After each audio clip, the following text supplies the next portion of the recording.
ఇద్దరు ఇష్టపడే వ్యక్తుల కోసము లేదా ప్రేమించుకునే వాళ్ళ మధ్య ఏదన్నా అనుకోని గొడవలు వచ్చినా, భార్యాభర్తల మధ్య ఏదన్నా సమస్యలు వచ్చినా, వాళ్ళు కలవటం కోసం వచ్చేసి మనం చాలా పరిహారాలు చెప్పుకుంటున్నాము. కొంతమంది మంచిగా చాలా మందికి కూడా రిజల్ట్ వస్తుంది. కొంతమందికి ఏంటంటే రిజల్ట్ రాక ఇబ్బంది పడుతున్నారు. అలాంటి మొండి మనుషులకి, మొండి సమస్యలకు ఈరోజు వచ్చేసి గ్లాసు నీళ్లతో పరిహారం ఎలా చేయాలి ఏంటి అనేది నేను క్లియర్గా చెప్పాను. ఆ పరిహారం వల్ల మీకు మంచిగా రిజల్ట్ అనేది వస్తుందన్నమాట. ఎందుకంటే నీళ్లతో పరిహారం అనేది చాలా అద్భుతమైనది. పంచభూతాలలో మనకు నీరు అనేది ఒకటి. మన మానవ శరీరంలో కూడా నీరు ఎక్కువగా ఉంటుంది.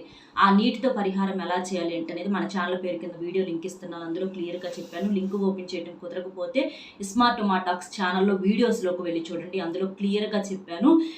వాళ్ళ దగ్గర నుంచి ఖచ్చితంగా మీకు ఫోన్ రావటం, మెసేజ్ రావటం, వాళ్ళే మీ దగ్గరకు రావటం చూసి మీరు ఆశ్చర్యపోతారు. ఈసారి మీరు ఇంకా కావాలని చేసుకుంటారు ఈ పరిహారము. చాలా